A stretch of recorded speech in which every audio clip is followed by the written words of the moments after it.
What's up, everybody? Welcome back to Chillporeal. This is part 2 with the Golden Age Geek. So everybody, his link is in the description. Subscribe to his channel, his secondary channel. Was it Geek Golden Age Talk? I think is what it is. Yeah, Golden Age Talk. Yeah, that's where I plan to upload all my live streams, video on demand afterwards. So yeah, I haven't actually uploaded anything there yet. I've got a bunch in the queue, but yeah, if you go and subscribe to that channel, it'd be much appreciated. And yeah, you'll be informed whenever I go to upload those live streams. Okay. So yeah, once again, everybody, if you're new here, consider if you're clicking on this for the first time, consider subscribing to the channel and hitting the like and hitting the bell for notifications. Hitting the bell is how you'll find out about these streams, because YouTube doesn't let people know that streams are going on. So without further ado, let's begin part 2 of Chillporeal. If you haven't seen part 1, me and the Golden Age Geek did this last year, over a year ago. So check out part 1, and also check out we did a Halloween stream last year, and yeah. But my latest serial horror with Ms. Martin Muses is also in the description, so definitely check those out. And without further ado, before we even go any further, we got Nosferatu the Vampire, and yeah. Are we white dudes for heroes? You'll find out. So what's up, sir? Golden, Mr. Golden, Sir Golden. Yeah, Sir Golden. I feel good. bad.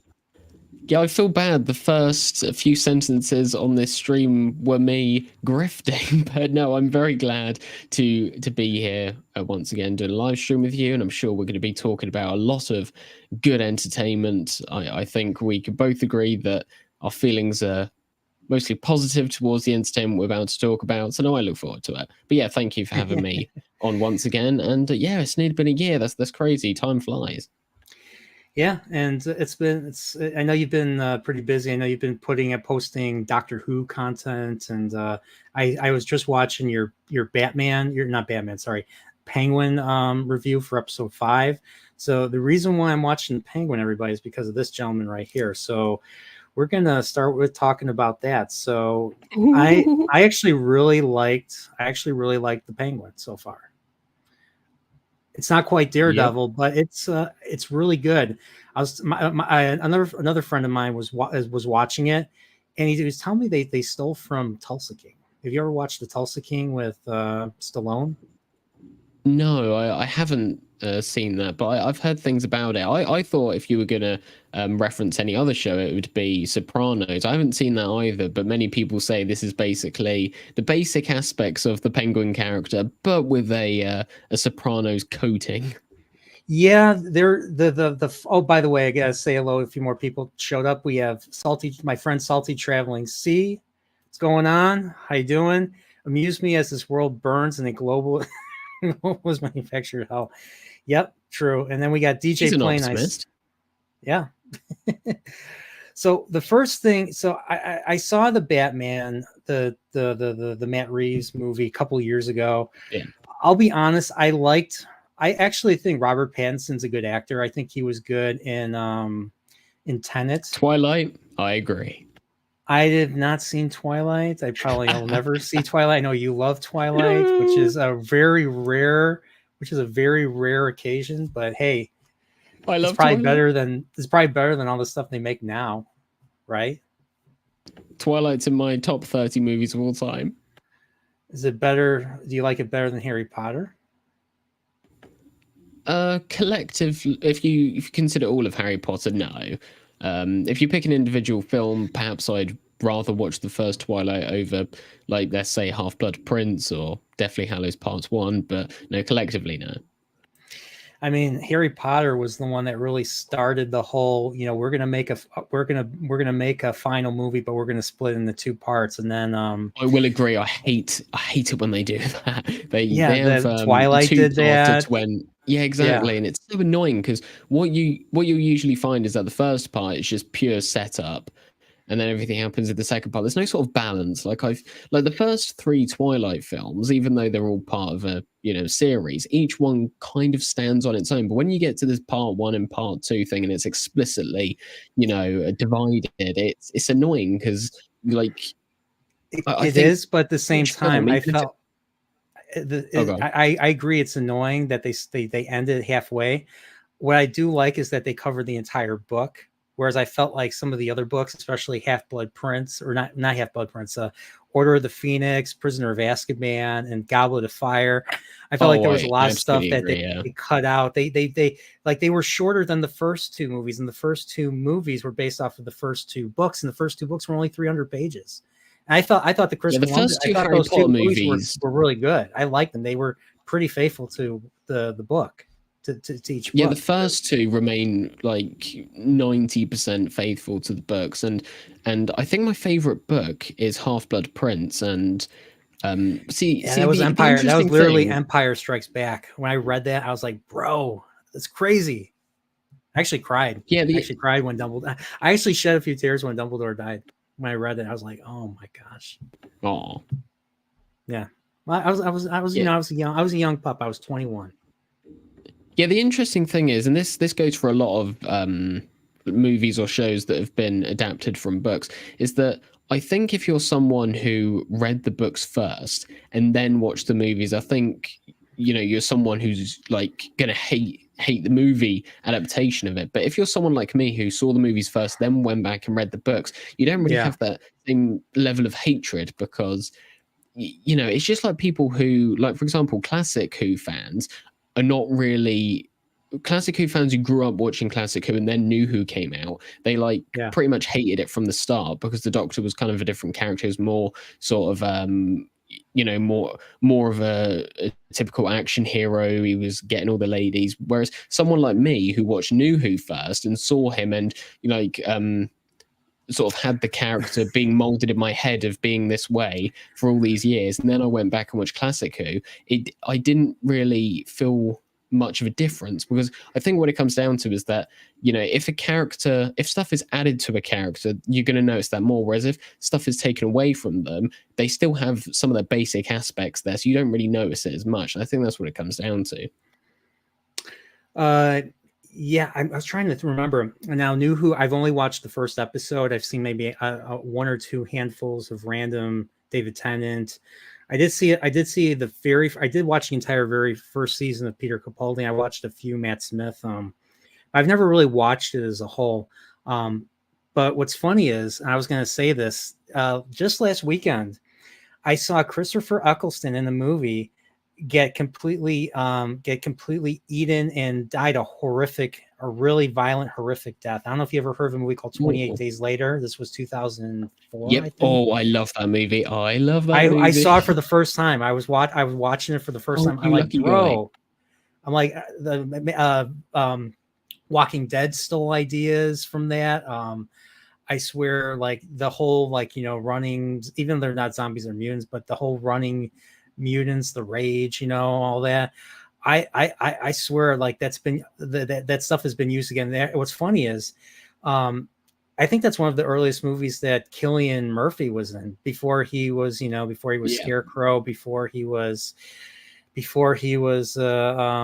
Oppenheimer, way before Oppenheimer and all that. But apparently, the same director is making a follow-up. It's called 28 Years Later, and they're bringing back the original writer there, and they're bringing Cillian Murphy back. And Cillian Murphy's a vegetarian. He looks really good he's older than me, and he looks really good for his age. So I could definitely see him, taking on that action role again.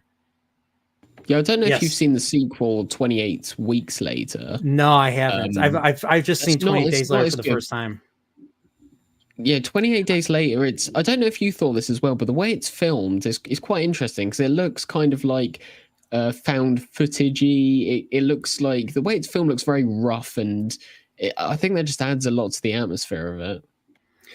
Yeah, and I noticed that what's his name, the actor that plays the professor and the one that plays the professor, Brendan Gleeson, I believe. Yeah, Brendan Gleeson, the dad of General Hux. I forget his actor's name. He's also in Harry Potter. I forget he's in Harry Potter too. He's the older Weasley brother, if I remember correctly.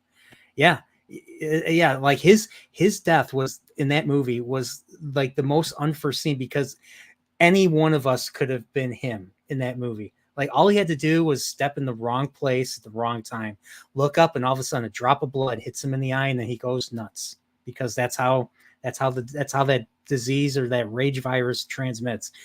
That movie was brutal. And yeah, I mean, the first, like, the moment he finds the man, the woman, they rescue him, and they get attacked, and he gets bitten in the arm. The woman just shoots him in cold blood. Like, whoa. Only the strong, right? Survive. Only the strong survive, indeed. And also the thing that makes the rage zombie people so like so scary, and it's the whole atmosphere is so eerie, is because whenever they go into attack, it's always like a POV shot from their perspective, and it's just you just see someone just sprinting through like a wall or a window or something, and it's just all the action gets amped up so quick, and it can go from literally silence to just all out mayhem. And the one moment in that film that has always stuck with me is when he goes into the church and he makes a sudden like noise, and just one of them stands up so quickly, and it's so creepy. It's all that scene in the church always creeped me out. And they croak, and like the priest was like, and you're just like, what's going on here? At least he was smart enough to know that it was a threat. I was like, hello, are you okay? You know, before he comes and bites your face off or bites your neck, and then you become one of them. Oh man. But yeah, that took so many ideas. I do mean to rewatch that again. So we'll have to see. So let's talk Penguin. So obviously Penguin. So I thought Penguin, going back to Penguin, I swear it had some Goodfellas vibes, especially with sometimes I was wondering if like Oswald was going to, just go all Joe Pesci on I forget the boy's name. What's the boy's name again? Victor. I always like I'm kind of like always I'm just like I'm watching. I'm like, is he gonna like just go Joe Pesci on Victor? And so far he's way more stable than Joe Pesci's character ever was. But I just liked how like I always felt like a sense of danger. And even and this is why I messaged you, and I was kind of disappointed that Sophia Falcone wasn't the hangman, because I was hoping if she was the hangman, she'd be like this crazy serial killing wild card that was just out there causing problems for Penguin and killing people. Like I was hoping for something like that, but obviously, and you were right, it was kind of set up that way. The thing was, when I'm watching it, I was assuming that she was just, criminals all lie and all that. That's why I thought she was saying I thought she was basically lying when she said, "Oh, I'm not the hangman" and all that. But apparently she's not. That episode that you talked about where she's in the hospital, bro, that was one who flew over the cuckoo's nest practically. And why does every crazy female character sound like Harley Quinn now? I mean, for a second I was like, is that supposed to be Harley Quinn? Magpie, yeah. She's trying to sound all cute and all that, but oh my gosh, she got that. That was a horrible death. Man, this show is violent. This show can get really violent. Yeah, and what I will say about the Penguin is that this is something that I've heard a lot of people bring up, which is that it's kind of, in a way, manipulating the brand of DC, because it is the Penguin, but not really like a comic Penguin. This is not really a comic Batman world, is it? So it's kind of using that brand recognition of, right, okay, this is the Penguin, even though he's very different from what you know the Penguin to be. But at the same time, I think the reason why people like it is just because it's all around just a great show. And as for me, I was someone who kind of looked at, well, I didn't even like look at this show. I'd heard of it in passing, and when like the trailers came out at Comic-Con and things like that, and I was like, right, okay, this is going to be one of those shows that a year or two down the line I just decide to watch. It's going to be mid, it's going to be something I'll get through over a few weeks. But I heard a lot of people, and people who are usually skeptical of all this and modern entertainment, saying, dude, this is really good. And I was like, what? Well, surely not. And then it came up on one of my streaming services, and I thought, okay, well, it's just become available. I suppose I could Do watch they this. have? And within the Do you first guys 10 have? minutes, I was like, Do you guys have HBO oh, Max in the UK we don't. We have or to watch Max it or on a whatever? thing. Oh, okay. No, it's not available in the UK, which is annoying. But yeah. But on the plus side, our Netflix has all the Star Trek, which means I can watch all of that whenever I want. So, well, yeah, you guys don't have Paramount Plus either. No. Yeah, that's a good thing. It means more stuff on Netflix then, I guess, for you guys. I think we have a bunch of, well, I say we have a bunch of free streaming services. We don't. We have to pay a thing called a TV license. So essentially, all these things that I'm categorizing as free streaming services aren't really, but for the sake of that they kind of are. So we have a lot of stuff available for us at our pleasure whenever we want. So I suppose that's positive of it. By the way, what's up, Gray? What's up? Wakizashi's Tea House is here. He's another person from the UK, but he just happens to be living in Japan and all that. So thank you for being here, sir. It's always great to see you. Yeah, I've been doing some original Star Trek stuff with him too. It's been a while since we did a stream talking about a particular episode.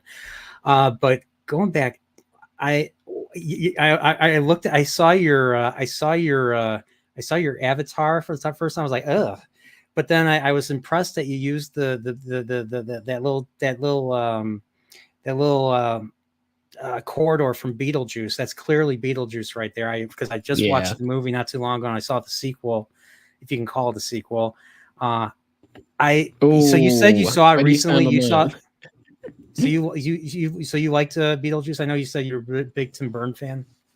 Yeah, well, yeah, that's probably the best way to introduce me into this whole debate. I am a massive Tim Burton fan. I've always been a Tim Burton fan. It's funny you should mention that, because I was going to actually release my Beetlejuice review today, but I wanted to fix it up. I thought, right, I delay and I'll release it tomorrow, and because I want it to be perfect. And then so Saturday I'm going to release Beetlejuice review, and Sunday is going to be my whole Tim Burton video essay review, talking about why he's my favorite director, why I connect so much with his artistic vision, all of his worlds, that sort of thing. But yeah, so I watched Beetlejuice, and I say this in my video, so just for a bit of context, I haven't seen a film in the cinema or theatre for like over 2 years. So I think perhaps why I was so enthusiastic while watching the movie was probably because it was just such a great experience. You're in all those comfy seats, there's a nice dark room, a nice screen, all that. But no, I think the film does have some problems if you're speaking objectively. It's overstuffed. I mean, there are so many plot threads. You could have easily had Beetlejuice be about what I think it should have been about, was the main plot be Astrid and Jeremy and just the whole Dietz family in general. And then they could have done another film, which was Dolores's hunt for Beetlejuice. I think that's what they should have done, because, yeah, Beetlejuice is very overstuffed. But in terms of Tim Burton's directing, I think it does feel like he's been re-energized. His creative spirit has been revitalized. You have all the stop motion animation, the claymation, all these nice intricate shots, the design. It's a very lovely looking film. What do you think of that awful? What do you think of that awful animation that they showed in the beginning to show the fate of Mr. Dietz, or Jeffrey Jones's character? Well, I know why he isn't in the movie. I think everybody knows at this point. Which is funny, because a few weeks ago I watched Ed Wood, and he's the first character that appears, and I was like, oh, it's you. But no, when I saw that claymation sequence, I don't think I was expecting it, because the trailers do show the plane going down, but you can't really make out that it's claymation at that point. So no, when I was watching it, I was kind of like, oh, this is fun. Oh, this is different. And I thought, that was a pretty good way for them to explain his disappearance while sort of staying true to the to the character, because I noticed a few people saying like, why would they reference the character at all? You know, any reference to him is praising what Jeffrey Jones did. I'm like, no. I mean, first of all, you know, this is in universe. The characters would obviously talk about the father if he wasn't dead and he was somewhere else, so that they kind of have to explain it away in some way. And I think that's probably the best way that they could have done it. What's up, Carl? How you doing? So I watched the movie. I fell asleep during parts of it. Yeah, I mean, I liked. I mean, I'll say this: Michael Keaton was the best part of that movie. Did I think it needed to be made? Probably not. The ending was weird. No. Like the ending. I don't know if you've gotten around to watching the original Brian De Palma Carrie movie from the 70s. They played music. They played Pino Donaggio's music that they play at the end of the movie, right before the final scare happens. And I'm like, why are they playing music from Carrie at the end of this movie? Like, of all things, I mean, I liked hearing. I liked hearing what's his name, Danny Elfman's soundtrack again. I loved how they redid they did the close up of the models for the opening credits, and they played the same exact music. Only difference is it was raining and all that. I still thought that was great. I just think they should have had the Maitlands in the movie, because the movie was about the Maitlands. And the Deeds, but I think the Maitlands should have been in the movie. But well, obviously there were reasons why. But oh well. Yeah, I mean, it's a very competently made movie. It's just a lot of the story beats and all that are kind of off point, which is kind of a shame, really, because the writers of this, Miles Millar and Alfred Gough, that's Gough. Wait, no, Alfred that's not. Gough. Is that him? Isn't that the name of the actor who plays? Am I thinking of someone else? It's yeah, okay, so no, I am right. Yeah, those writers, they wrote a lot for Smallville and a lot of like those sort of shows back in the day. So I was thinking, right, we're gonna have, and you could kind of tell in some of the dialogue. I mean, I thought Delia was incredibly annoying. I thought she was overly melodramatic. And I say that in my video as well. She's just constantly screaming, and I'm like, just shut up. Like when she's like, Astrid, you know, your mother's crying. Her dad's just died. I'm like, oh, just calm down. That's what's her name, right? That's the mother in the original movie, Catherine O'Hara. Yeah. Okay. Well, yeah, she's supposed to be annoying. she was annoying all the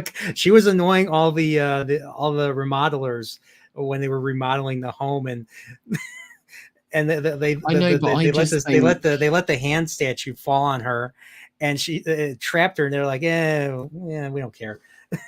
I think she's just a bit too shouty.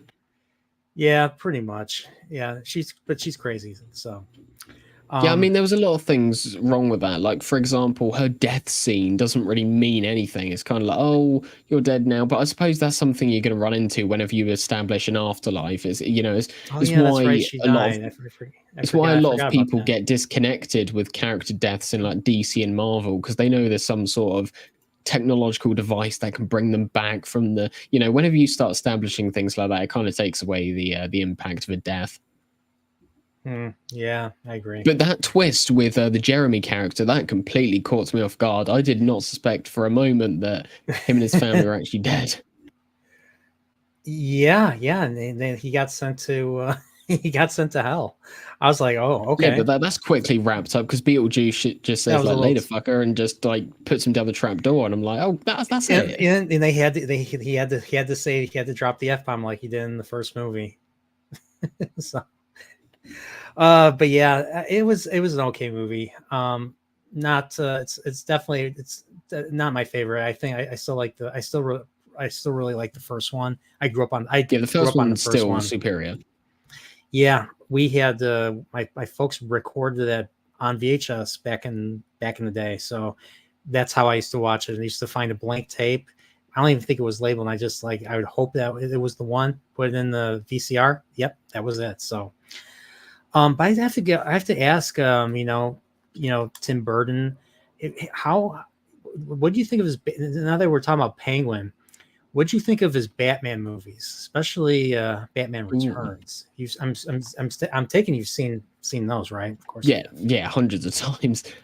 So no, from years, for like nearly as long as I've been watching films, like I've always like regularly watched those movies because they're so iconic, and if you didn't have them, you wouldn't have half the superhero films you have today. And so no, and I think I used to play a lot of the Lego Batman games as well, and they're very much. They very much take inspiration from those movies in terms of all the score, the design of everything. So no, I've always gone back to those films because no, it's kind of like definitive Batman for me. I love Burton's Gotham. I think he arguably has the best live action Gotham. Love the atmosphere of Gotham. Keaton's Batman. Yeah, and I would I say Batman yeah. Returns I prefer over 89, just because it is more Burton-y. But I like both of them.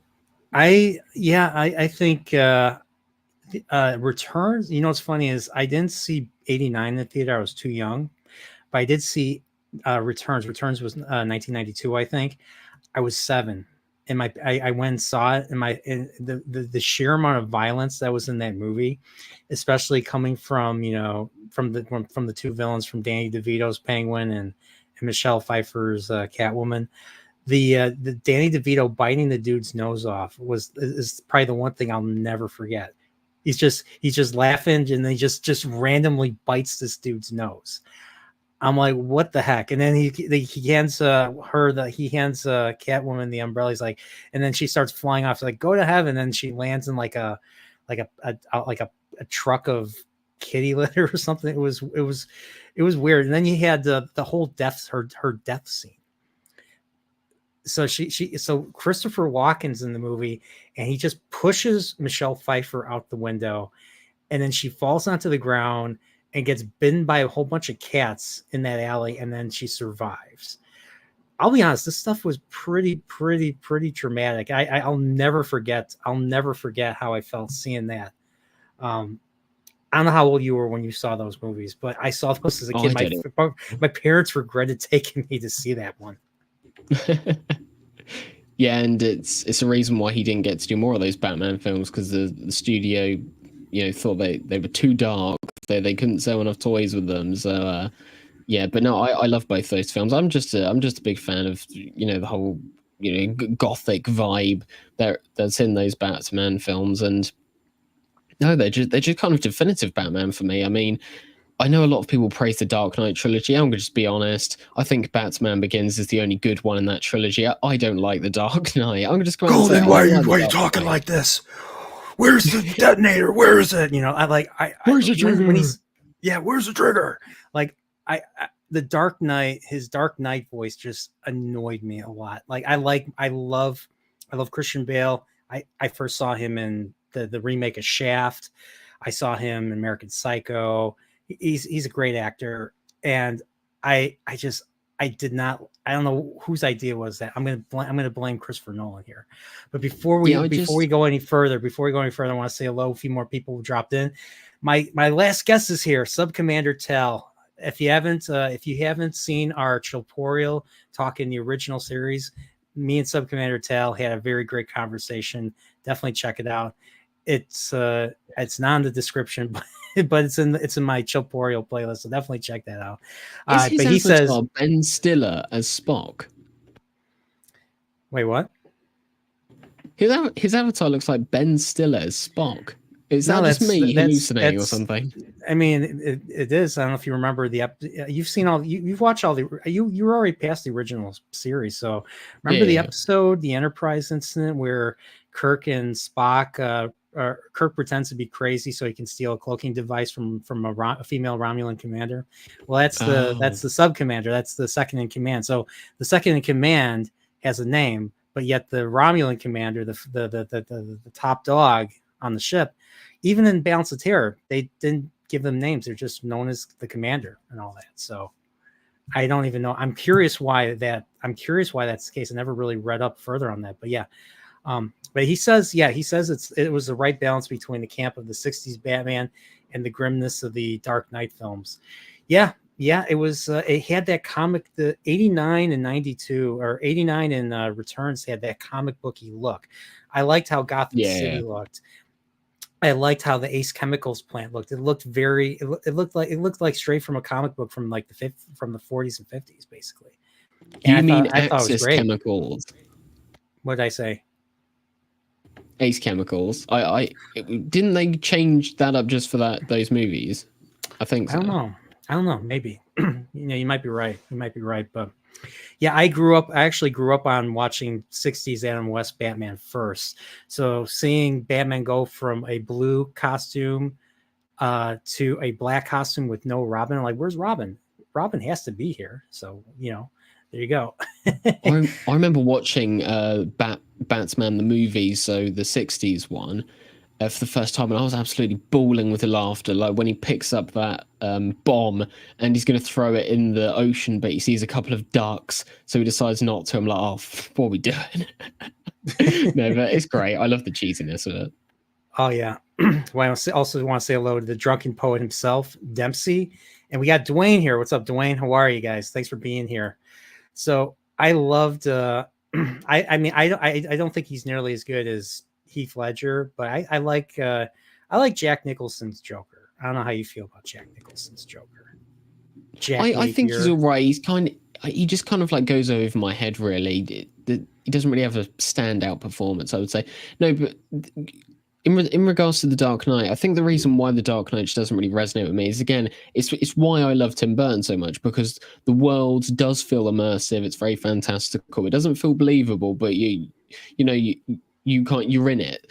But with the Dark Knight universe, it's kind of just like the real world, and he's got this bat costume on, but it feels like if Batman was just any other person, the story would still be the same. It doesn't really feel like a Batman story as much as, it kind of feels like they're exploiting Batman in an even worse way than, let's say, the Matt Reeves universe. Because at least the Matt Reeves universe does have a specific vibe to it. It does feel it kind of detached from reality in many ways, even though it is very gritty and grounded. It has those nice orange hues that makes it feel not quite realistic. And yeah, so I think that's why Batman Begins is my favorite of that trilogy, and it's one of my favorite films because Batman Begins, like, you see the Gotham in that film, and you can kind of tell it's, yes, a realistic metropolitan city, but there's certain aspects to it, like the railway that goes through the sky of the city. There's the Narrows and how that's all, diseased, and it just feels like comic Gotham, and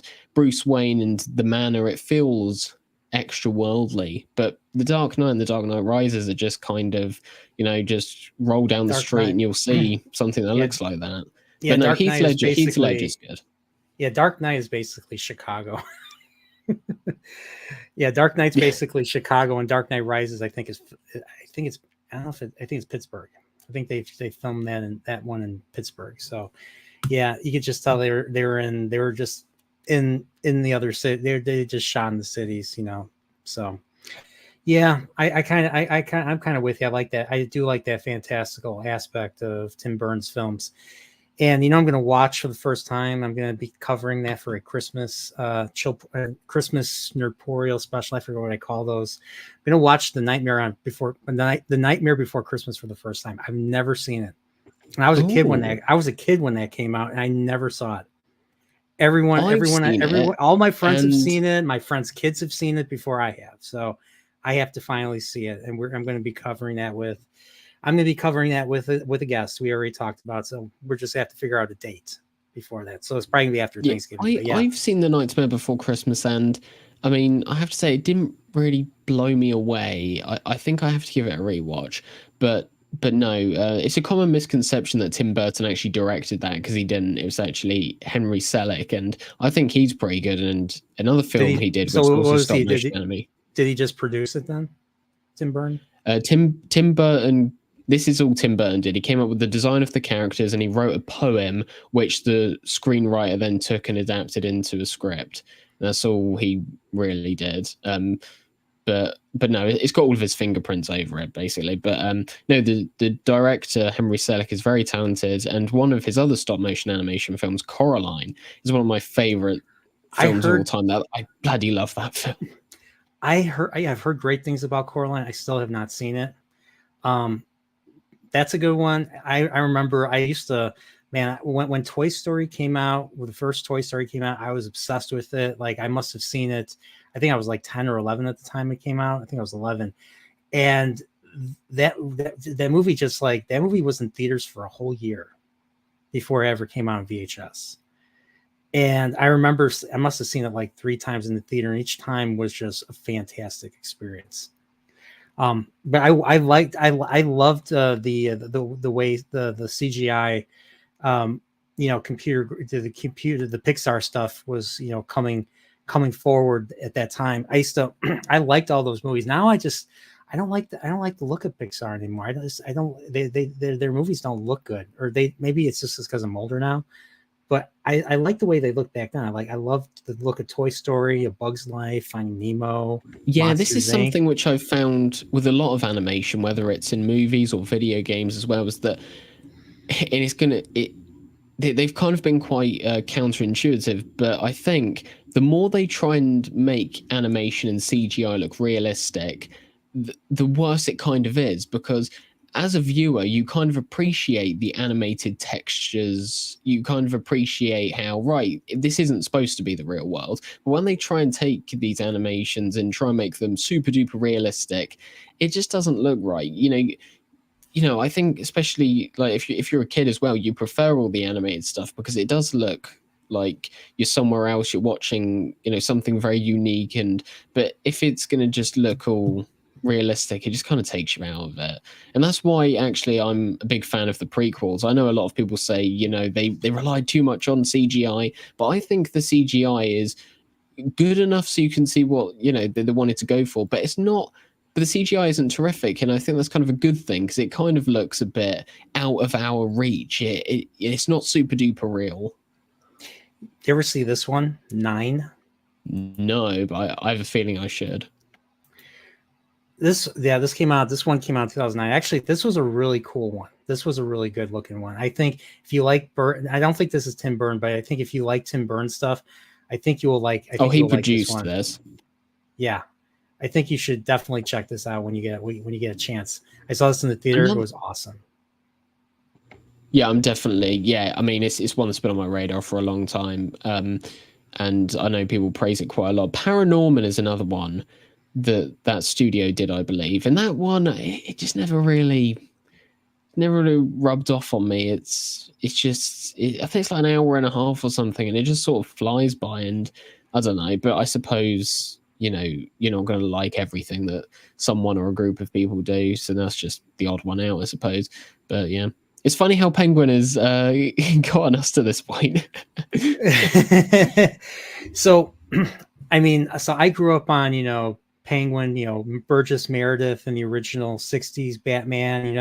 He has the pointed nose, the top hat.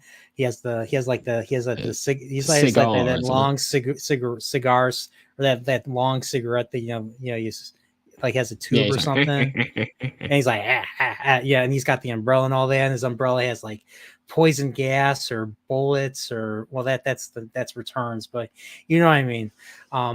So seeing the Batman and seeing Colin Farrell playing Oswald, God, I still have to remind myself that it's him sometimes. Yeah, like first thing I thought when I saw it, I was like, dude, that's Robert De Niro's Al Capone. Like he looks just like Robert De Niro's Al Capone from The Untouchables. You ever hear of The Untouchables? Kevin Costner, Sean Connery. They're basically I've definitely heard of it. Okay, that's another great movie if you haven't seen that one.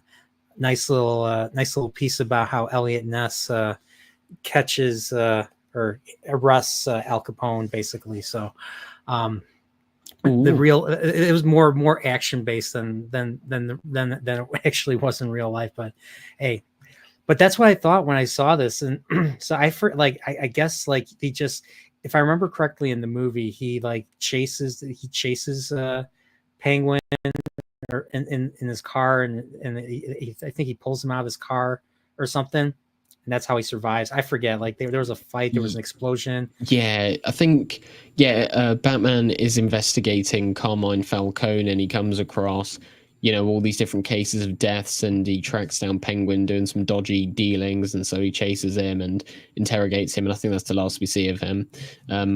I will actually have to rewatch the Batman, because I know. Watching the Penguin just makes you. Yeah, watching the Penguin just makes you want to go back and watch the Batman, and perhaps I'll have a newfound appreciation for it. I wonder how different Penguin. Do you think anybody from the movie's going to be in it? I think people who've seen the entire season, so this was before the first episode even came out, like the IGNs of the world, some other places, they all said that the finale leads in directly to the second Batman film. So I'm kind of thinking, you've seen so this is going to be right? so this is only going to be a 1 season show. It's not going to be, they're not going to make a second season. I'm taking it. Well, it's described as a limited series, so I think when they say that, they mean it's like a one and done. Like for example, Falcon and the Winter Soldier, things like that. So I think, this season's doing really amazing in the ratings. So I mean, all they have to do is kind of pile up the money and pass it to Colin Farrell, and he'll probably do another one. Which, I mean, I don't know if I want them to, because, whenever you have these good first seasons nowadays, the second season's always shy, and it's probably not going to have this, same quality. But in regards to how this will link into the Batman, I mean, the Penguin's now in the tunnels, which connect directly to the Batcave. So you'd expect at some point, perhaps, he'll come across Batman or something like that.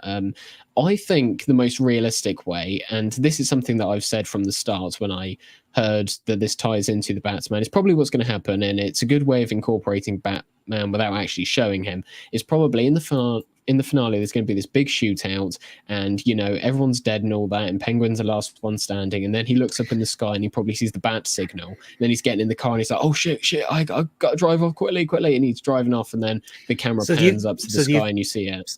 So do you think it's going to be like a Scarface type of thing, except instead of him losing or dying at the end, he's going to basically win, kill, like you said, kill all of his enemies and be at the top? Yeah, I think that's basically what this show is supposed to be. It's supposed to be Penguin, you're going from nothing to everything, and then in the second Batman film, he's kind of the traditional Penguin. He's got his whole empire under him. And I think that's essentially... Yeah, I honestly have never heard of Falcone or Maroni or any of these these side villains. I've never heard of them before. Before the Nolan stuff. So obviously, I think I first heard of them during the Gotham show. I remember I watched all 5 seasons of that show, and they were kind of big players in that. So yeah, Falcone was played by the guy that plays the captain in The Wire. So if you've never seen The Wire, that's another really good show. But definitely, if you want to see something that's based in reality, watch that show. But yeah, I've never heard of these characters, Falcone, and I don't know if you've heard. So in the original, in the Batman, Falcone is played by John Turturro, who was, he was in a lot of movies. He was in The Big Lebowski. He plays the goofball guy in the Michael Bay Transformers movies. And apparently he declined to be in the series because of the violence towards women. Now, if I remember correctly, didn't he choke a woman in the Batman? Yes, he got like a metal pole, battered Catwoman over the head with it, who's his daughter, and tried to kill her by strangulation. And so I'd say that's violence towards women. Yeah, and the thing is, I think Mark Strong is really good in this as well, who took over the role, but he doesn't do anything. The character doesn't really do anything, so I'm not sure what it is. So Mark Strong's role is like devoid of violence towards women. I mean, of course, his character pays off the police and all that to do all these terrible things, but he doesn't actually physically, do anything. Whereas, this John guy, his role was incredibly violent towards women, and he's saying, I didn't want to do this because it was violence towards women. But no, this was nothing to do with violence towards women. The role that you did sign on for was violence towards women. Now, just to play devil's advocate, everybody was giving him crap for this because of the fact that he did play a character that committed violence. Do you think maybe he made this decision because he wasn't happy that he did that role in the Batman, and that's why he decided not to come back for this? Do you think that would make more sense? Right now, I'm just playing devil's advocate. I don't know. I just think it's virtue signaling because I don't really see anything else what it could be. I really don't. I really don't know. I mean, there's obviously if it's not virtue signaling, there's obviously some logic, to his decision that I just am not aware of. But yeah, I can't really comment. Yeah, I mean. I will give him the benefit of the doubt. I'm just going to assume, I'm going to make that assumption based on that, based on the fact that he did do something violent. He probably didn't want to do it again or something. So, oh well. I mean, actually, no. If you actually, no, I retract my statement because it could have been the case that he was asked to do the show and he didn't see any scripts or anything or wasn't aware of what his role would be. So he didn't know that it wouldn't have anything to do with that. So, no, when you view it from that perspective, perhaps, yeah. Yeah, that's basically what I was trying to get at. So. But at the end of the day, you're an actor, his character is the villain. He's not advocating for violence. Here's what loads of people in the entertainment industry don't really seem to understand. Well, I don't know whether they don't understand or whether they're just or whether they have some nefarious means. But there's two different ways to view things when it comes to entertainment. There's a piece of entertainment showcasing something to promote it, and then there's them showcasing someone or something to just show you how it is. Like, for example, if a villain does a very evil thing, like kills a bunch of people, the movie isn't saying you should kill a bunch of people. It's saying, right, this evil person did this evil thing. So he's an actor, we're more invested. Yeah, and we're invested in the characters that will defeat this evil character. I mean, you have to have a good villain in order for the entertainment to work. Especially something like the Penguin or Batman or whatever. And here's why entertainment's just rubbish nowadays. Well, most of it anyway, because the villains aren't allowed to do villainous things because the people in charge seem to think that, someone watching it will go and do this evil thing. It's like, oh, come on, you're not responsible for everyone's bloody actions. No, you're not. It's like, we can't have violent video games because maybe someone will see that and then go and do a violent thing. It's like, well, then we can't really do anything, can we? We can't throw snowballs because someone may interpret that as do this or. Remember the Joker? Remember that whole thing with the Joker? Because the media decided, we're gonna fearmonger because of what happened and during when the Dark Knight Rises came out, and they had that that shooting and all that. And they were worried that incels were going to come and shoot up the place because of the Joker, the messaging in the Joker. We're all like, just shut up. Nothing happened.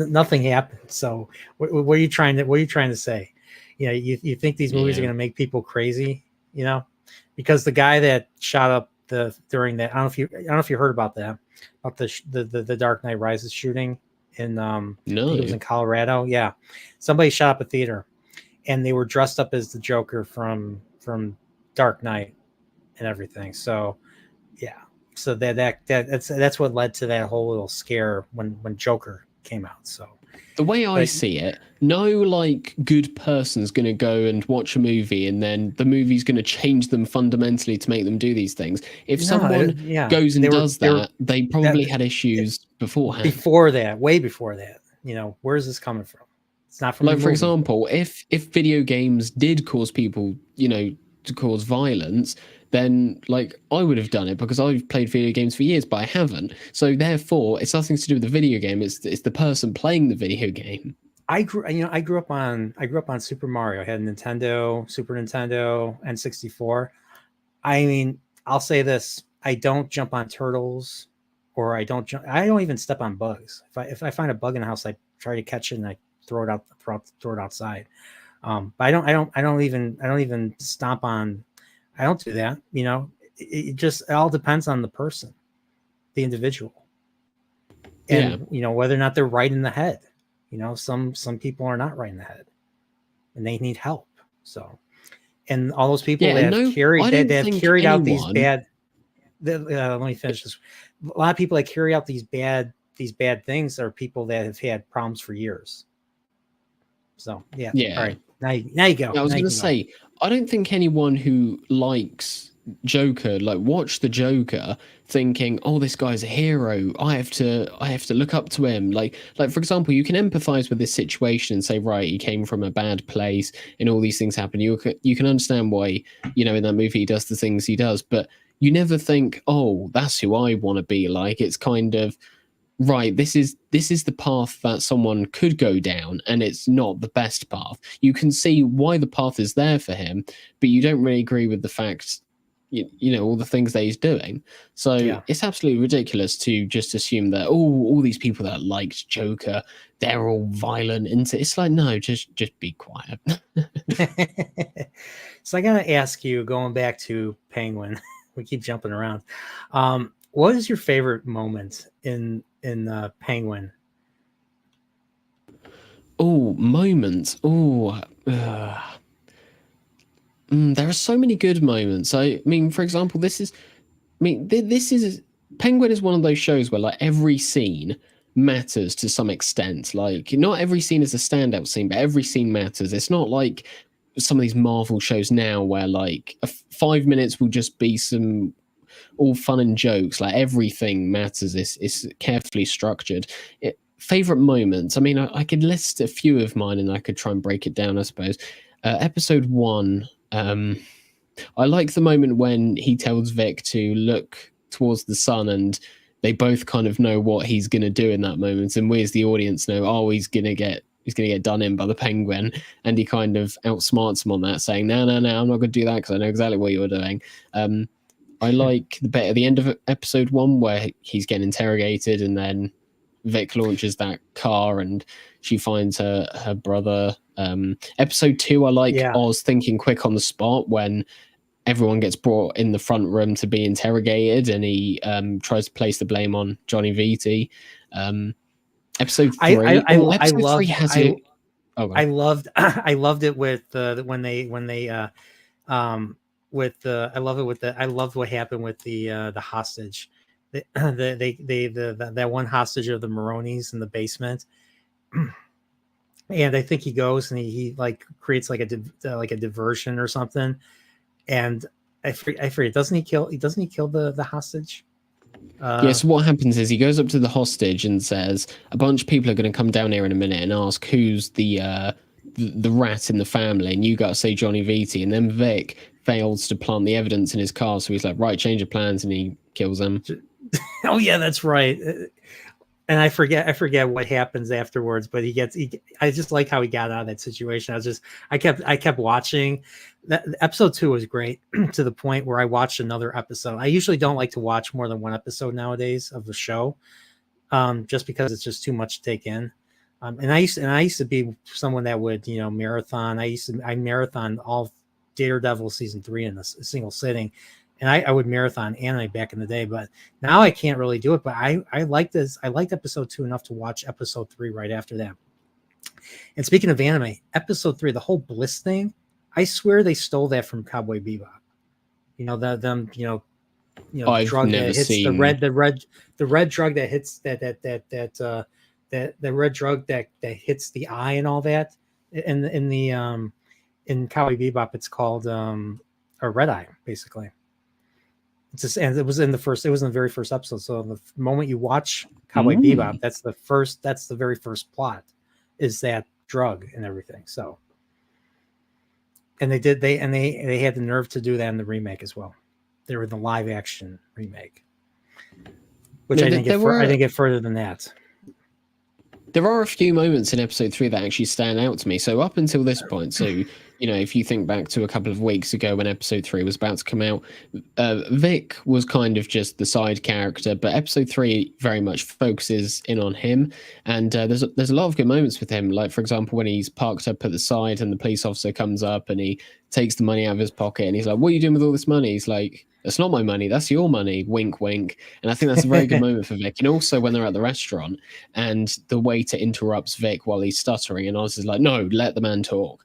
And I think that's very good. And there's some key moments in the series like that where they do a lot of show don't tell. Like, for example, when Oz and Vic go on the train and there's a disabled seat free, and Oz looks at it and goes, "Nah," because he doesn't see himself as a victim, and because he sees a lot of himself in Vic, he refuses to let other people treat him in that way. So again, there's a lot of just good moments in this show, a lot of subtle character moments, and something you don't really see a lot of today.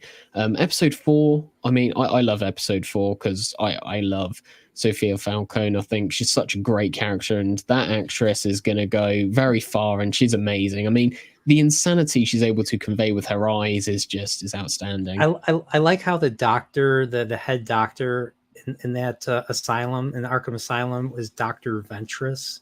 And of course, when you think Ventress, you think, well, I don't know if you've ever seen Star Wars, The Clone Wars. So yeah, that was the first thing I thought. And then you see all this electroshock therapy. I'm like, whoa, is this still a thing? And when you see electroshock therapy, you think The One Who Flew Over the Cuckoo's Nest with Jack Nicholson.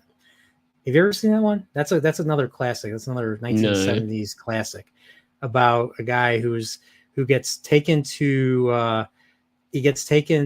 a psych ward, but there's nothing wrong with him. And let's just say it's a sad movie, but it's got Christopher Lloyd's in it, Danny DeVito's in it, whole bunch of other actors are in it. They've made fun of it, and It's Always Sunny in Philadelphia because Danny DeVito was in that show. So it's a classic. Yeah, it's definitely one that you gotta see. And what's her name? One of the Nurse Ratch is actually the villain from one of the villains in Deep Space Nine. I'll just say that actress. So, but that's definitely a movie you should definitely write down and check out. So it's a 1970s classic. It's on the list.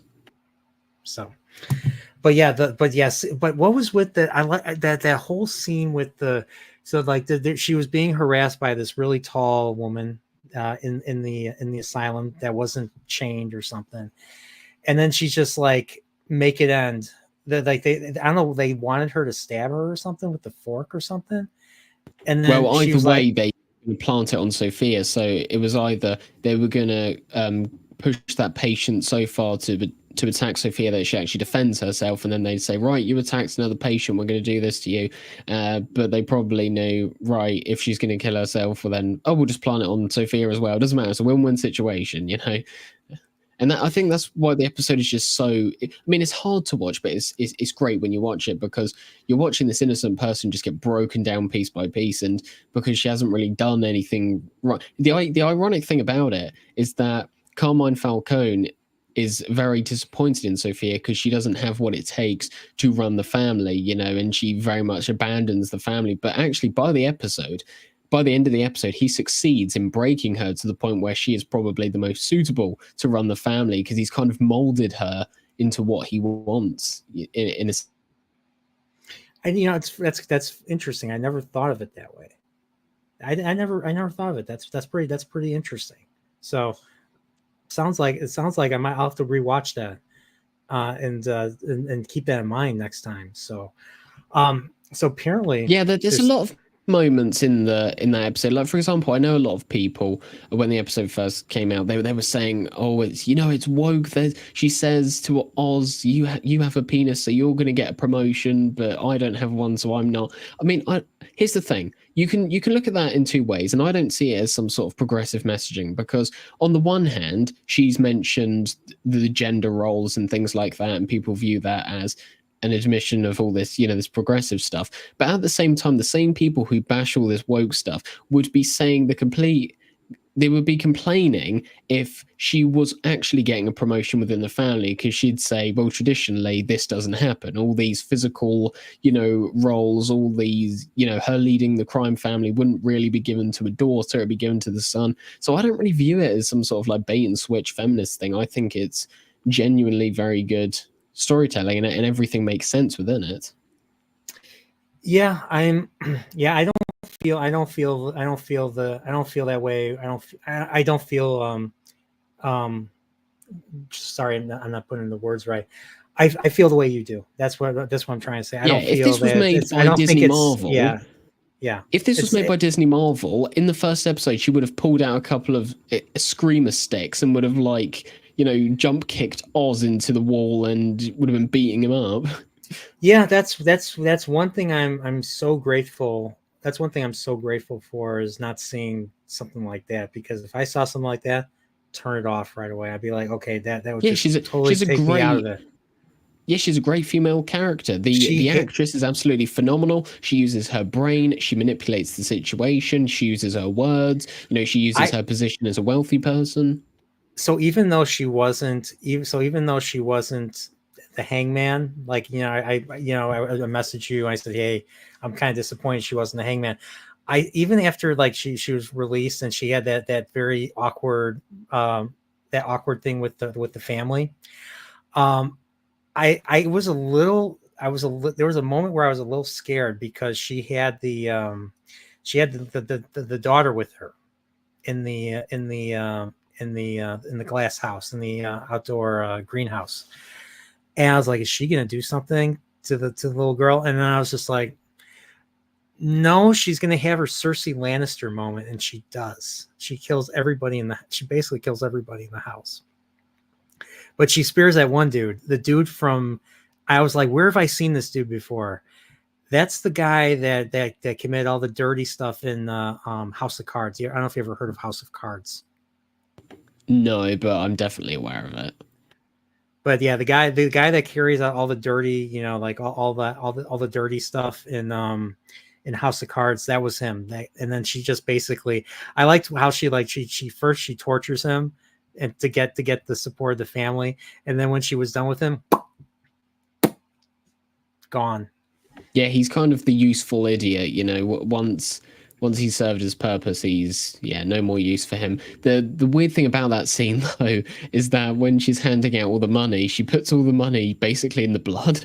And I'm like, well, that's going to be pretty difficult to explain away. Gonna get you shopping and you hand over a bunch of blood-stained money.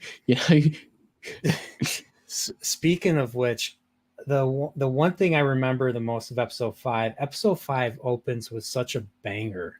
Like, literally, like, they kidnap Maroni's son, so they had that little thing, so he gets so basically the wife and the son of Maroni basically wise up to Penguin and all that. And I liked how that resolved. I liked how he ends up kidnapping their other son, and they doused him in the petrol or something, and he burns them both. I was like, is this really happening? And it did. I was like, holy crap, because I was expecting her to last a lot longer than she did. I was like, whoa, this is crazy. Yeah, and I was getting a little bit scared later on when that guard comes into Sal's cell and stabs him. I was like, oh no, Clancy Brown's got already. And then when Oz gets that phone call and he's like, no, he failed, you little bitch. I'm actually out of prison. And I'm like, oh shit, it's about to go down now. Maybe he's actually the Kurgan. Remember, he plays the Kurgan in Highlander, so he's an immortal. Maybe that's why he survived. Maybe he's also an immortal in this show. That's why he's still with us. Why would you feel Clancy around?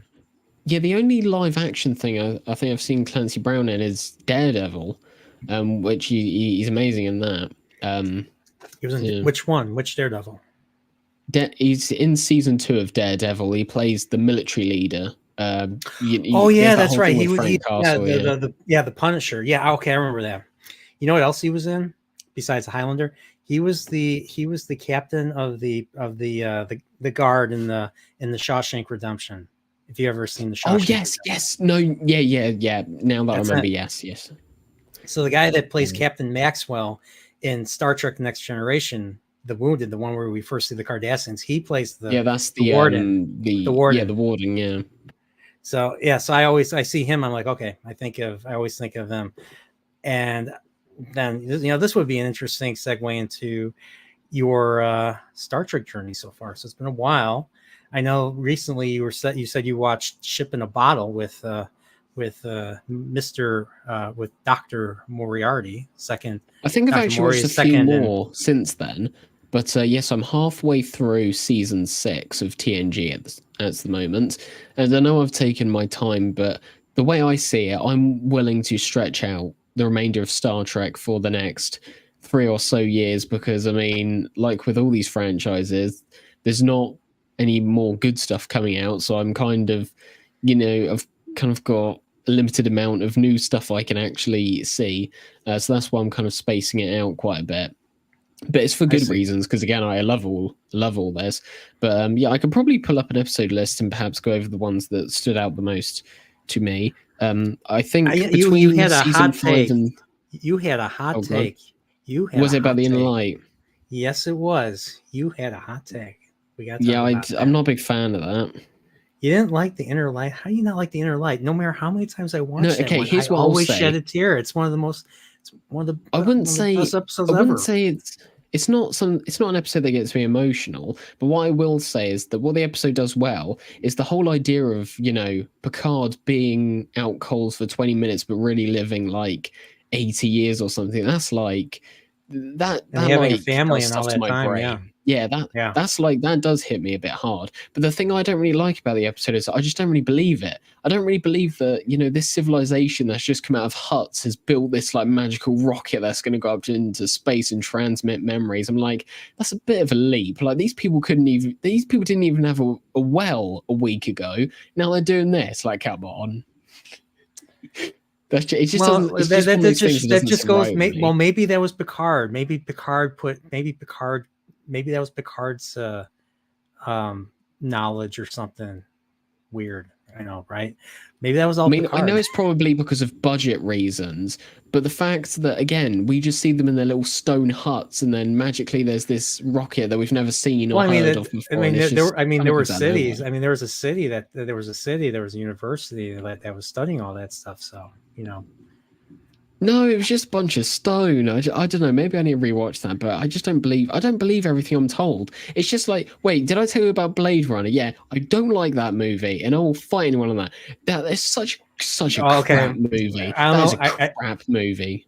Where's okay? This gentleman will fight you on that one. All the old dudes here are going to fight you on that one. I'll be honest. I did not like it originally when I first saw it, but it's something that grew on me over time. Like I just watched it more. I would rewatch it and I try to get further into it, and it would just gradually get more interesting. It was the same issue for me with 2001. Didn't like it at first as a kid. Kept rewatching. There was something about it that drew me back to it. Maybe just the unsettling nature of that movie. Blade Runner had unsettling stuff too. Like all of a sudden, guy gets the android dude kisses his creator and then just gouges his eyes out. Like you're like, whoa, where did that come from? Again, like I don't really believe the world of Blade Runner. Like this idea, it just looks like any other street that they're in, apart from some flying cars, and you're told of these other planets. I just don't really believe the world. Like everything else I'm seeing, it just doesn't convince me. And also the whole messaging of the movie's bullshit. At the end, he's like, even though I'm a replicant, it doesn't mean I'm like devoid of humanity. I'm a nice person, and in my final moments of life, I'm going to spare you. It's like, bro, you were just killing like 8 people a minute ago. You were like butchering everyone in the high street and just going around strangling people. Like you ain't a good person. What this movie's telling me is rubbish. And also, I don't think the movie was trying to tell you he was rubbish. The movie was telling you how desperate he was. He wanted to live. He was willing to kill for it. That's but the idea that he comes to this realization that he's going to spare the life of Deckard because he's really good and things. I just no, no, this guy's just been murdering people. And also that female replicant, how she just comes across that guy who used to build replicants just randomly. And then in the next scene, they're all pals, like they've known each other for ages. But when he approached her in the street, he had no clue who she was. This film's crap. I think people who love this film are in some sort of cult. They can never explain why it's good. It's so bad. It doesn't make sense. Also, Deckard, why do I care about him? What does he do? He's eating sushi and the cops find him. Why do I care about this character? And also, when he goes up to that big pyramid building and he has to interview that bloody woman for 20 minutes, and then he's like, oh, she's a replicant. Yeah, I could have told you that in the first 3 seconds because she comes up to you in the most mechanical way possible. Hello, how are you doing? So that's definitely a replicant. She's talking like a typical android. Like, this character's dumb. I'm sorry, I'm going to get into a whole rant about it. I do not like that film, and I'm able to provide receipts. Yeah. Now, The Fifth Element, on the other hand, is a god tier movie and much better in every way. Yeah, I mean, that's a lot of people would prefer that. I mean, Blade Runner's a little bit more cerebral, obviously, whereas Fifth Element's more like what's that one French comic that's based off of? I can't think of the name right now. They recently made a movie of it. They recently made a movie adaptation of it, starring the dude from Chronicle. If you remember, if you know, I forget what the movie was. I think it was Valerian. I think it was called Valerian.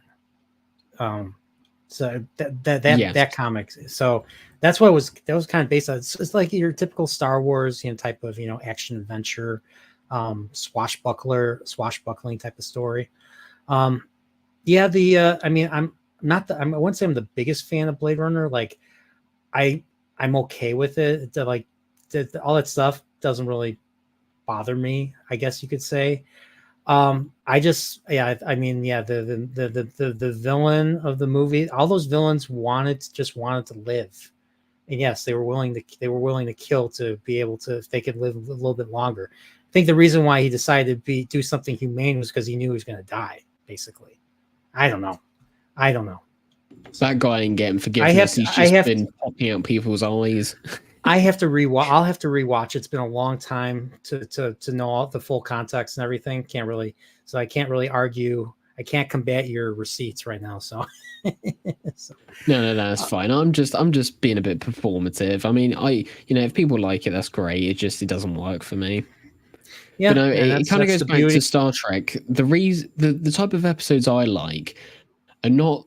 I tend to not really like the ones that a lot of people like. Of course, there are a few that overlap, but I mainly like the weird, wacky, like timey-wimey episodes. The ones that present a weird concept, like what if the crew forgot all their memories, or what if one side of the ship was in a time loop, and I just like these weird, wacky, fun types of episodes.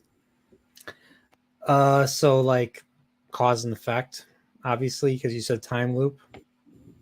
Yeah, I like those, and Remember Me is one I really like. I like the season 5 finale, which leads into season 6. Time Zero. Zero with Mark Twain and yeah. And the house mistress calls him Pickard. And Data, I forget what happens to Data. Like Data, the weird aspect of the one that I'll never forget. Guinan's like telling him, "You got to go on this away mission." He's like, "Why? Remember how we met?" He's like, "Yeah." Don't be so sure. If you don't go on this away mission, we'll never meet. And you're like, "What?" You're like, "What's going on here?" So he had to go back in time to meet her. So then it was basically a paradox right there. So yeah, I'm a big fan of those.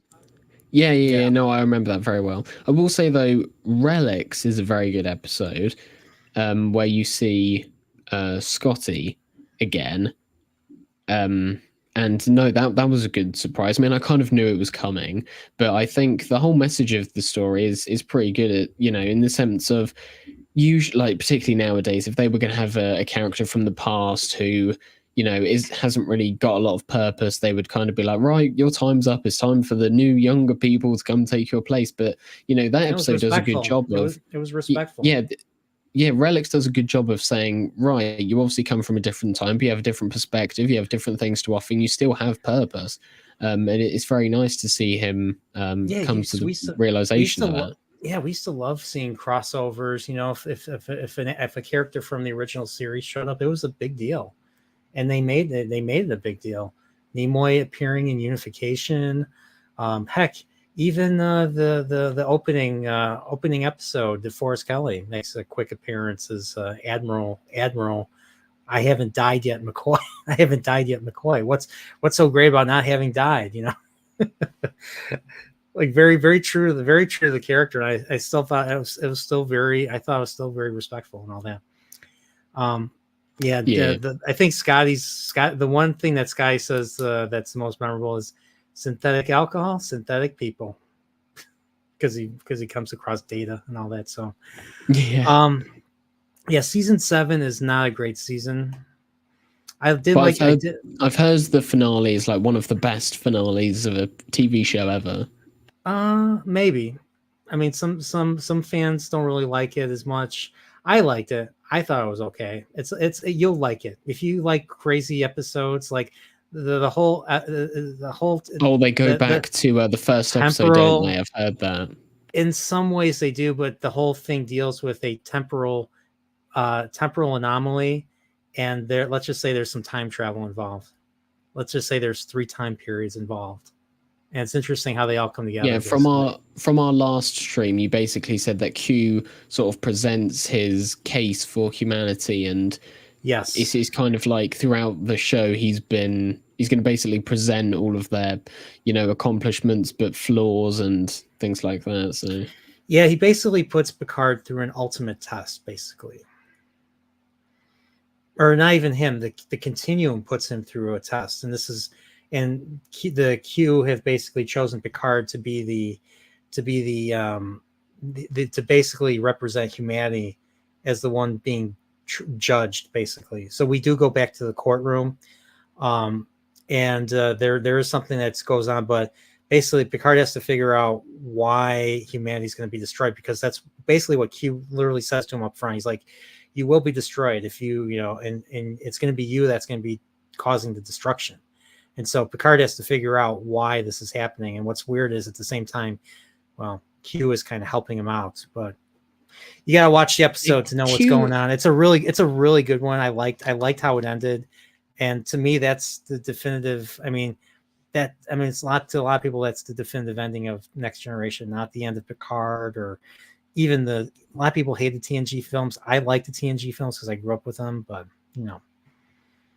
Q is such a weird character to sort of comprehend, because I kind of think sometimes he's a walking, talking, like, plot contrivance. Like, if you think about them in the universe of TNG, right, whenever they're like colliding with some other ship or something like that, there's always in the back of your mind, you think, well, Picard could just call out for Q, and Q, like, even though he's not necessarily a hero, he kind of like has fun with Picard, so you'd kind of think, oh, he'd just save them on a whim. So sometimes when you think of it like that, you're kind of like, well, if I was in this universe, perhaps all these stakes wouldn't be so high because I'd just call my friend a Q.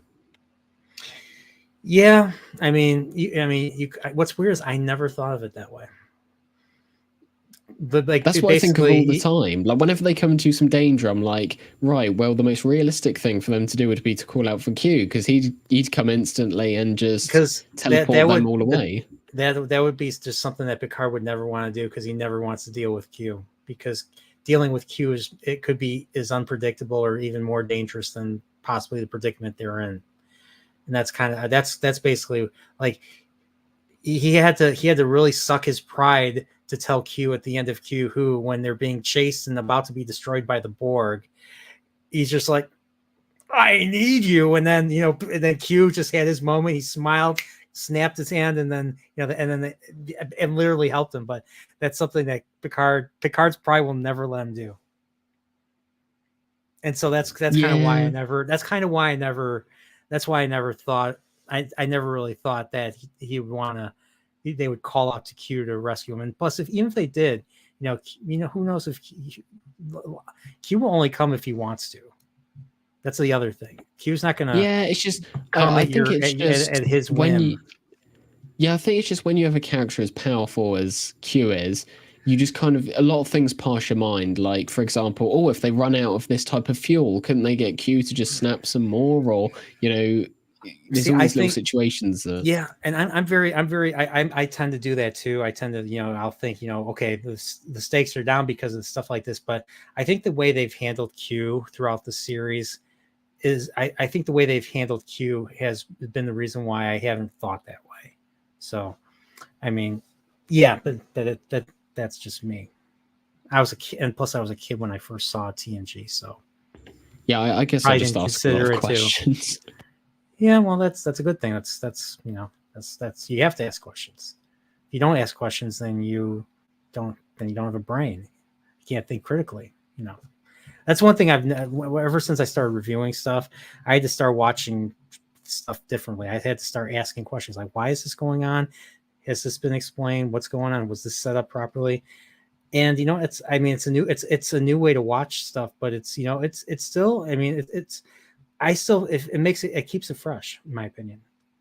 It makes the view fresh. You don't have to necessarily turn off your brain to still enjoy it. I kind of like to strike a balance between the two. I mean, I do think about things naturally. If I enjoy something, I'm going to be thinking about it a lot. But sometimes I don't like to think too much about the mechanics, because at the end of the day, it is fictional. And, if you ask too many questions, you're going to wipe away all the magic and nothing's going to really make sense.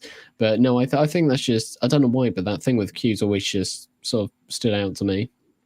But well, it seems like now with Picard, they kill Q and then they bring him back at the very, very end of season 3. So, oh, whoops, probably shouldn't have said that. But no, I've heard something about. There's some. Doesn't he get some sort of like space virus or something? No, I don't know.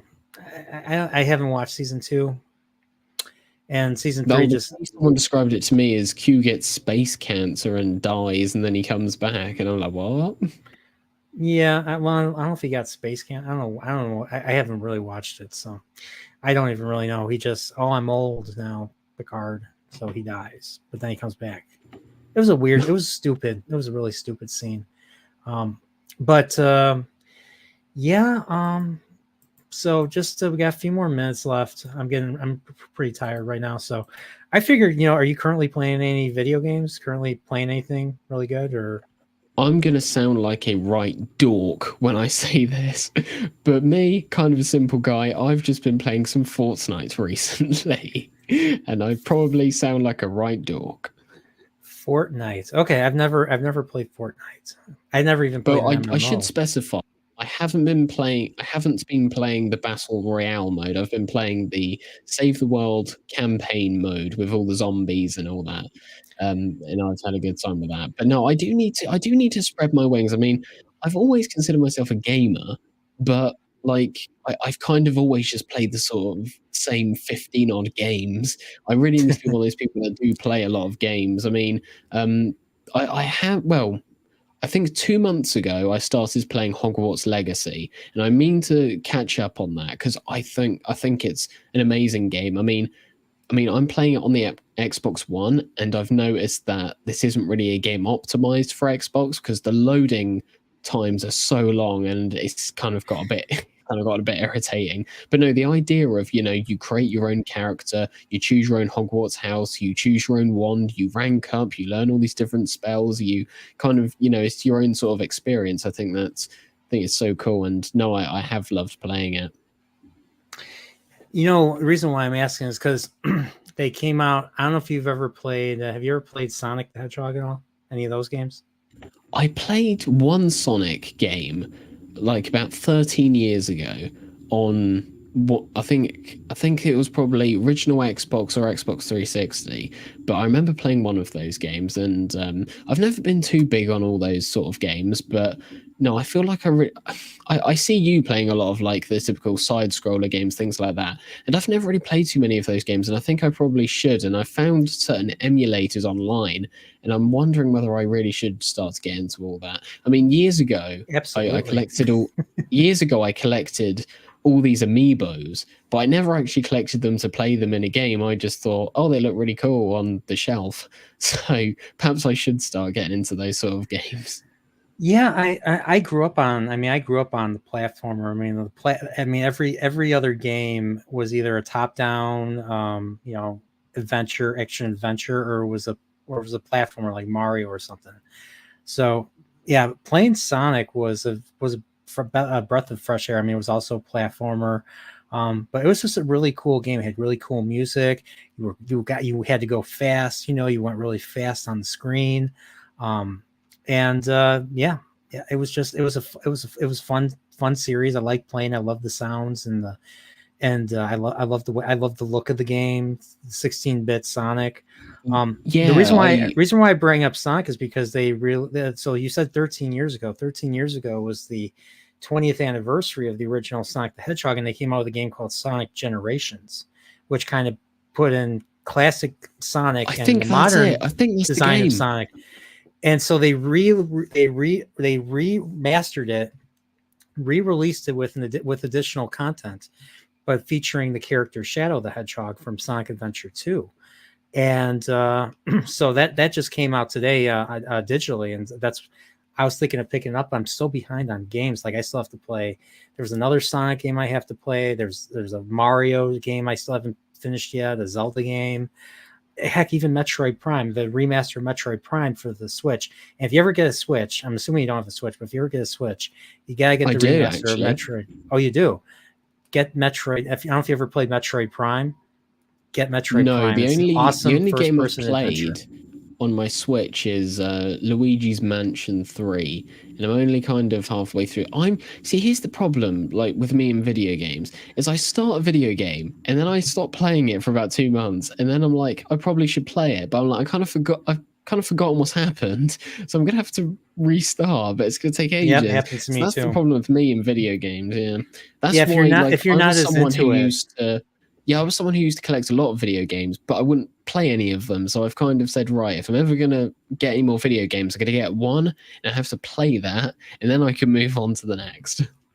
yeah, yeah. I mean, it's been the same with me too. Like, I haven't been as invested in games as most people are. So I would stop playing a game. I'd play a little bit of it. I would stop playing, and then I forget about it, and then be like, do I want to play this again? And what's funny is I end up giving my games away. I have a shelf full of them, and I just give them away to my friends who have kids, and I'm like, here, just give them here, let your kids play them or something, because I'm not going to play them, and they're just wasting away on my shelf. Might as well give them to somebody who's who's going to actually appreciate them. So yeah, so I'm kind of in the same boat. I haven't been.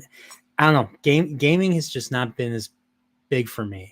I haven't. Gaming has just not been as strong for me. It's because I'm getting older and stuff. Maybe there's better things to do. I've been reading I more. was introduced to video games during that sort of, COD in its prime, like the Modern Warfare 2 era of gaming, that sort of thing. So that's when I really sort of came into it, and I was kind of at my peak of gaming, like during Black Ops 2. That was when I was like, that's when I was at my best, and ever since I've just fallen off. But yeah, that's my sort of, gaming. I like those sort of games, particularly FPSs, and yeah, so I mean, I'm kind of boring in that sense, going with one of the most popular franchises of all time. But yeah, I'm just kind of like a COD guy, and I've played some other things here and there.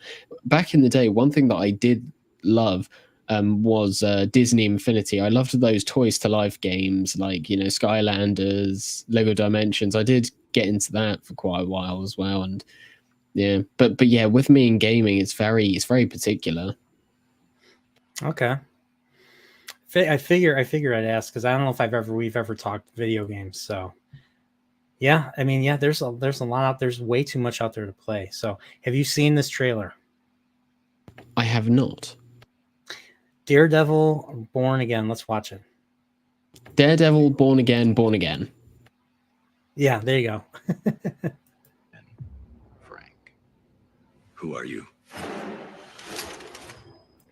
So they obviously brought John Berthal back. Wait, to is this play- official? Yes. Oh, God. How have I not seen anything from this? I don't know. But yeah, this is what's going to be on Disney Plus. This is a lot worse than what we faced before. A Hell's Kitchen without the vigilante. Now, didn't Daredevil get ruined in She-Hulk, and then he got ruined in I haven't Hawkeye, seen I think? I haven't seen either of those shows, and I'm hoping I don't really have to for this. I mean, yeah, I heard that both of the characters got made into absolute clowns, you know, getting one-upped by other characters, and yeah, that's never a good thing. I don't know what the hell Disney was thinking. So it's like they're counting on the audience to forget all that. That's what's rotting. I hate it when they do that. Why do they always do that? Ding. I don't know. Sorry. Our city. I don't want any bullshit about forgiveness.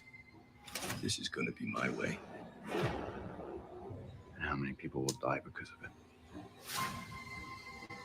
Don't follow this path. Wonder if Bullseye's going to come back. It won't bring what you want. We gotta be ready. You have fought for this city. And has it brought you any results? Other than pain.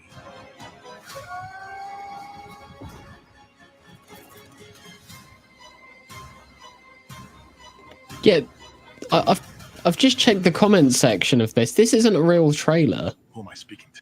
What do you mean this is not a real trailer? Look, I can tell when I've been look, go back up there. That's clearly photoshopped in. Look at Kingpin. This isn't a real trailer. Look at him. He's been artificially put in. That's not real. Look at the lighting. Yeah, you're right. This is 3 weeks ago. Dang it. You're right. My bad. Let's see. Wait. 3 weeks ago. I don't think one has actually been released. They showed a trailer at the convention. I guess Because I was thinking if one had been released, I'm sure I would have seen something. Yeah, you're right. Son of a bitch. Now I can tell you this though, that trailer, all of that is probably much better than what we're gonna get. Yeah, probably. Let me see. I quote tweeted this. Let's see. Right here.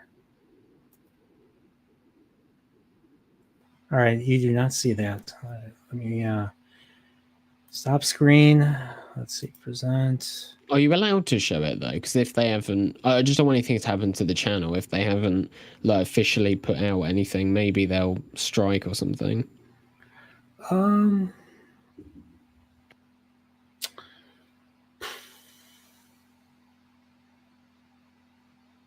Yeah, I guess not. You got a good point. So, oh well.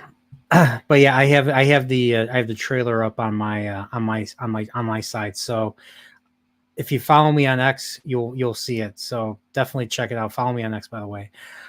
So yeah, so we have reached the conclusion of the stream. So Mr. Golden Son, Golden Age Geek. What's going on with you? You got anything? You got any new videos coming out? Any streams? Anything you want to promote? Well, actually, yes. So from now, from today up until Halloween Day, I'm going to be releasing more sort of longer form content, more review type content. You know, I usually do news related videos talking about pop culture news, whether it's Doctor Who or whatever. But now that it's properly spooky season, I thought I would honor that by doing, you know, dedicated videos for the season. So what I'm going to be doing is tomorrow or today, depending on where you are, I'm going to be doing my Beetle the Juice review. So that should be out Saturday. Sunday, I'm going to do my Tim Burton video essay. Monday and Tuesday, I'm going to be reviewing two of my two episodes of Doctor Who that I consider to be the scariest, because I thought they'd be nice to tie into Halloween. So I'm going to be doing that. So they're going to be longer form review Doesn't it involve videos. those angel statues or something? Oh, yes, it does. Thought so, yeah. And Wednesday, I'm gonna. I don't know whether I'm gonna review Invasion of the Body Snatchers, which I know we've talked about, or all the Final Destination movies. And then on Halloween Day, because I remember this time last year, you recommended that I should do a Halloween review on Halloween, and I didn't get around to it. But now that I've got a much better mic, I've got a much better setup, and I'm much more prepared to do that. On Halloween Day, I'm going to try to release, and I'm going to have to work a little bit on this every day up until then. I'm going to try and do a video, and I'm going to release it on Halloween Day. That's going to be a review of all the Halloween movies. Now, again, I'm going to try and work on it each day, because hopefully I'm going to properly review every single one of those movies in that video. And I don't know how long the video is going to be, but, you know, longer the better. And I'm sure people love to hear my thoughts on all those movies. So, yeah, that's what I'm going to try and do. Sounds like you don't have enough to do. Yeah, I mean, I just thought, you know, the video essay type videos, the review videos, they always seem to do very well for my channel. And I think, you know, when it comes to news related videos, after a few days, the traction just falls off. But I think those types of videos where you're actually properly examining a piece of entertainment, people are always going to come back to that. And I think that's probably just a very good thing to do, particularly around this season. And then for Christmas, I'll do a similar thing with Christmas related movies. But yeah, like, out of all these videos, I really want to get that Halloween video released on Halloween Day, because it's the only appropriate day to really release a video like that. So yeah, I'm going to try. You got 6 days. You got this, bro. You got this. All right. Well, thanks for doing this. We got to do a part. We have to do a part 3, because everything has to be in a trilogy. So, what kind of thread do we have to leave off for part 3? Are you my father's brother's friend's former roommate? Well, hopefully I've seen much more of Star Trek by then, so we could probably discuss some of that. But no, honestly, this stream's been amazing, and I don't say this to sort of you know, be a people pleaser or try and blow smoke at people's asses, but no, I thoroughly do like coming on this channel, because we properly talk about all sorts of entertainment. We have very good casual discussion on all the various topics. And no, I could swear I've only been on the stream for like 20 odd minutes, but no, it's nearly been 2 hours, and that's honestly insane. But no, thank you very much for having me on this channel. No, it's always a blast. And, you know, usually I would say, if someone was to invite me this late on, I would say, no, I'll make it some other time. But no, I know I had to come on this stream and talk about all this great entertainment, because, you know, honestly, that's just what I love doing, really. You know, forget about all the nonsense that we hear nowadays. I really just, I wish this was just what everyone was able to do. I wish all these shows coming out, everyone could always get together and say, dude, wasn't that episode last week great? You know, let's have a 2-hour conversation on that. But, you know, nowadays it's just kind of, oh, well, that's just another piece of rubbish. But, you know, it's great when we actually watch things and we're like, yes, that was amazing. You know, we need to talk about this. Yeah, I mean, that's kind of what I want to do. Is I want to basically promote stuff that's good and just ignore stuff that's bad. I know a lot of people. Yeah, which is why I've been doing Penguin reviews, and I haven't been looking at that rubbish like Agatha or whatever. Just forget about that nonsense. I'm gonna be reviewing the Penguin. Yeah, I mean, there are people that disagree and say we have to call out all the bad stuff because they'll keep making it. But it seems like the companies want that to happen. They want people to shout about or be vocal about that because they think that's going to work for them. But I think it's done the opposite, personally. Well, that's the end of the day. You know, I don't discourage anyone from whatever type of content they make. You know, if they're someone who likes to critically analyze all this garbage and, you know, say why it's rubbish, then, you know, by all means they can do so. But with me, just as a person, I just can't sit through hours and hours every day of just this absolute dross. I just can't do it. I remember when I was watching all the Jodie Whittaker episodes, it was torture. So no, I'm not someone who's gonna like, if I come across something and I think, oh, it could be good, it could be bad, and it turns out to be bad, then whatever. But I'm never going to purposefully go, right, this is one of the worst shows of all time, I'm going to go and watch it. I'm like, nah, I can't be doing that. Cannot be doing that. No, I mean, I'm watching The Penguin because of you, and I'm telling other people to watch The Penguin. So yeah, you have a voice. So I appreciate that. So I actually enjoyed what I watched, and yeah, thank you for being here. I really enjoyed this conversation. Like having you on, it's cool seeing, someone young like you getting into Star Trek for the first time. It's fun to have conversations with people that are getting into stuff that I've watched for years. It's like a rediscovery for me. So yeah, I do these things for selfish reasons, but for me going forward, I mean, yeah, there's going to be another Chillporeal next week. A few friends, we're going to have we're going to be having some whiskey, and we're just going to be chilling, talking about stuff, catching up, and just chill. It's going to be another chill stream. Probably talk about whatever. Sunday, I might have a Wheel of Time stream. I know no one here from that fandom is here right now, but trying to read the 6th book right now, and I want to see if I could finish that book, but it's a big book. It's really long. I don't know if I'm going to finish it by next week. That's the one thing we're going to drink and talk about was that book, but I don't know if I'm going to be able to finish a 1,000-page book in 7 days. So we'll have to see. But yeah, everybody follow Golden Age Geek. He has an X account. He's pretty prominent on X, aren't you? Yeah, you're probably pretty prominent on X, or Twitter. You have double the followers I do. Which is crazy because I think when I first came across you far surpassed me. Probably not. I don't know. The tip that I can give is literally just waste about 7 hours every day just replying to as many people as possible. Hey, I've been doing a lot of replying myself, and I try to be funny and try to be witty and all that, but that's neither here nor there. But yeah, definitely follow him. Subscribe to both his channels, his Golden Age Geek channel and his Golden Age Talks channel. Once again, if you're still here, hit the bell for notifications. Hit the bell for notifications on X. That way you'll know when I'm posting stuff, and when I'll be streaming stuff. That way you won't miss a beat and everything. So, and that way I get some, that way I can, get some viewers and all that. And if you consider joining the Chillporeal Continuum, that's my membership. That would help support me, help pay some of the bills, because I do pay quite a few subscriptions for this, for instance, for StreamYard that we're using right now, and of course for Adobe, which is what I use for editing. So that would always help. And yeah, everybody, thanks for being here. Definitely check out our Halloween stream, and of course our previous Chillporeal. And I'm going to leave off here, instead of playing the outro because I haven't updated, I'm going to play the serial horror intro from my last serial horror stream. Hope you enjoy it. Definitely check it out if you didn't. And everybody, good night. Stay Chillporeal. And it's 2 a.m. for you. I gotta go to bed, sir. So. Yeah. All right, guys. Later. Ciao. Where is it? Here it is.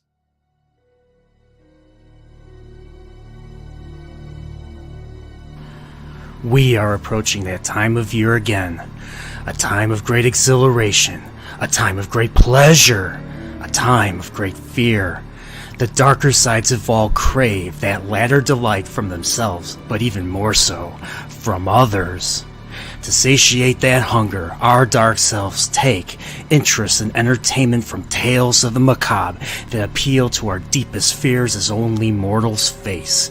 The only way to achieve this is to begin the dark ritual where Brian, the Chillporeal life form himself, and a special guest will discuss a particular tale during this season to ward off pure evil, as well as to entertain and to educate. Proceed at your own peril to the 3rd season of the Serial Horror Chat.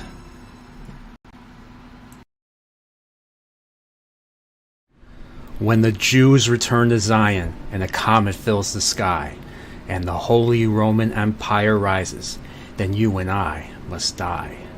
From the eternal sea he rises, creating armies on either shore, turning man against his brother, till man exists no more.